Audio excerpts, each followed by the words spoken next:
څه بخه وسایي بس لګي وږي په خوونه بس خبره ده چې دا او خپل غریبي او خپل کاروبار کوو مثل چې په ټول یو سیر رزق پیدا کوو نو دا کې دا وږي بخه او څنګه دی وږي او دا دې کوم ځای دا 400 دی وږي د خمسیدار خو وږي دا تا راوړي څومره دي دا من په څو خرڅېږي دا من 1800 روپۍ خرڅېږي او 800 روپۍ لرګي من دی بس هغه کې من هو ته 100 روپۍ مونږ ته بس 300 کله پاجي کله 400 پاجي بس ماشاءالله خپل مهنت کوه الله به دې برکت اچي نو دا وږي دا یو ده راواله دی نه ته دا ډېر راوړې وس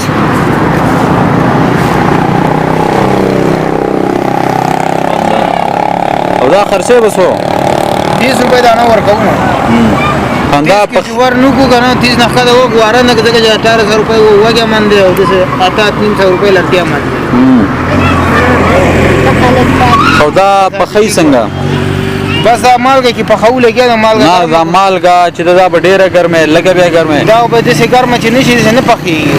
دا ډیره ګرمه دا به ګرمه ساتي دا به ګرمه ساتي کدا یا خو ساتل الله مثال لګدا روټو تنور دی چې روټو تنور دی ګوره یخ دی وساته بس گاګ برای او روټي به نه پخې به ولا په پخې ورته کې به خرابېږي دې مثال دی دا مالګه به خد ګرمه ساتي ها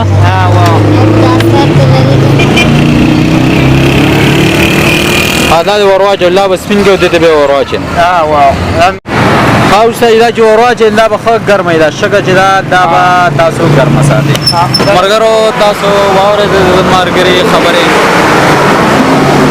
دا وی دا مالګه چې دا به تاسو ګرمه ساتي که ګرمه نه دا تاسو دا وګیا چې دا نه پخېږي مهرباني تاسو وکړئ او بیا څنګه چې څه شي استاد څنګه چې دا څنګه کیږي نو مهرباني تاسو دا کوي چې تاسو دا مالګه چې کومه دا به ډیره زیاته ګرمه ساتي دا د اوس ورته مونږه درې وږي چې دا عمر اچولې دي او راځي چې دا پخېږي څنګه او ور چې دی لاندې نه ماشاءالله دا لرګي چې دا ډېر تیز ور دی راکا ور دی ډېر تیز نه دی ور صحیح دی دا وږي چې دی دا مور واچول او وس له خیره کدای دا به 2 منټو کې پاخه شي دا به دغه شان دي تاسو لړئ دغه کنه استاد جی ولا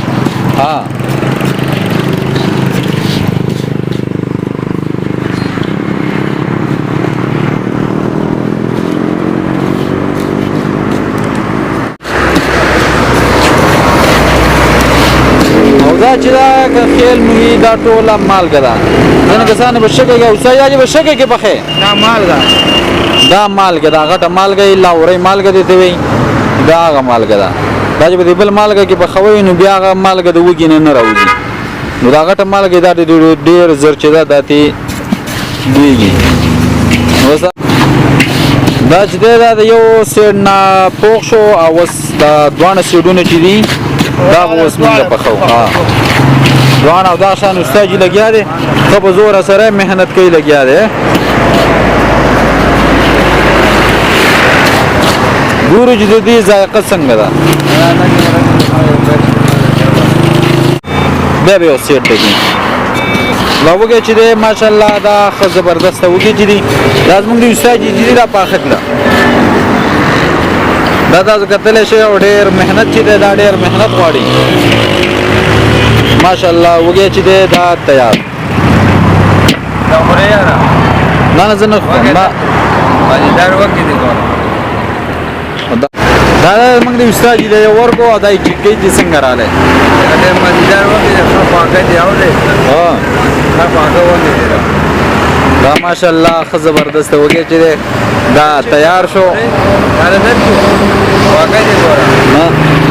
دا تیار شو ماشاءالله د دې استاد دی امیر صاحب دا ډېر مهنت کوي او تاسو هم کولای شئ راشئ او دا زیګه چې دا تیمرګرا کیم نمبر 1 تیمرګرا کې د بازار نشي تاسو راوځي نو دا مهاجر کیم نمبر 1 دا په دغه زیګه کې دی او دا په کارنر کې چې دی سیټ تا برا دپتزي چترال دا سیټ لار دا او دا لار چې دا برا کیم د خيږي او دا سیده تیمرګرا سره ته داخله نو که تاسو راځئ نو دا چې دی دا امیر صاحب دا به دې کارنر کې پاتې کېږي او دلته خپل محنت مزدوري کوي لګیا دی ماشاءالله او بس وایي د ورځې چې دی دا 300 400 روپۍ حلاله روزي چې ده د الله موږ ته راکوي